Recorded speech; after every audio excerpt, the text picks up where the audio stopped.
welcome to April 17th's News from Nowhere. I'm Matt Batson, and I'm excited about all the Star Wars stuff. But before we get to that, there's some other news too. No release date for Street Fighter V yet, but Capcom and Sony have come together to announce that Ultra Street Fighter 4 will be coming to the PlayStation 4. The game will be $25, feature all previous add-on content, and will be available May 26th of this year. In other news that's not Star Wars, PlayStation's latest flash sale is upon us. The sale includes games like SteamWorld Dig, Mirror's Edge, the Hitman trilogy, and a lot more, all at low prices. Moving on to the news we actually care about. Star Wars Battlefront is real, and it's set for a November 17th release date in the United States, with an April 20th release date everywhere else. The game's focus will be the original trilogy, so no droids or midichlorians here. The planets that have been shown in the game include Tatooine, Hoth, Endor, and Celeste. Space battles will not be making a return, but you can still take out TIE fighters in your X-Wing just within the atmospheres of the planets I just listed. Like the original game, this Star Wars Battlefront will not feature a story-driven campaign, but in its place there will still be missions that you can do either by yourself or local co-op. Similarly to Battlefront 2, this game will feature a hero unit system. What this means is after beating up on your opponents for a while, you can spawn in as some of your favorite characters like Darth Vader and Boba Fett. EA has also announced that the first DLC pack will be free and be called Battle of Jakku.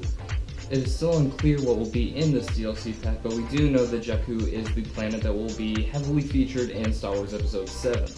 Also, those who pre-ordered the game will get this DLC pack 1 week early on December 1st.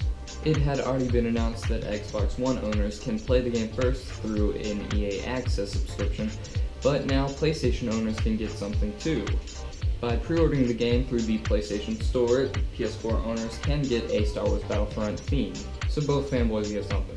Along with all these juicy details, EA also released the official Star Wars Battlefront trailer that was made using in-game assets. You could go and watch the trailer, or you can sit here and listen to me explain it like an 8-year-old. They're like in the forest, and there's like these speeder bikes, and they're like, and he's like, oh no, and then and the bad guys are like, oh.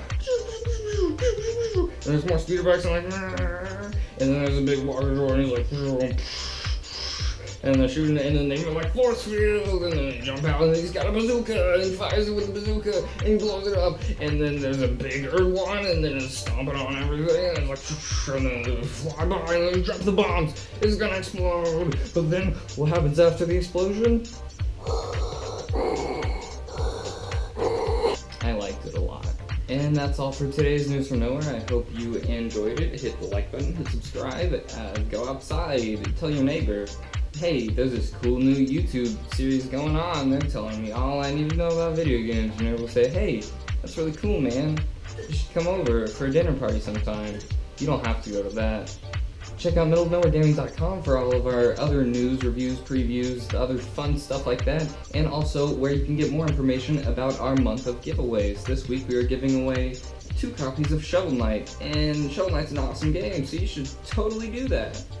Also, if you like hearing me freak out about Star Wars, make sure to tune in to Monday's episode of the More Than the Score podcast with myself and Brian Hurst, who is a good, sweet man. There's other podcasts too you should listen to. Have a great weekend, and make sure to tell the kids I said hello.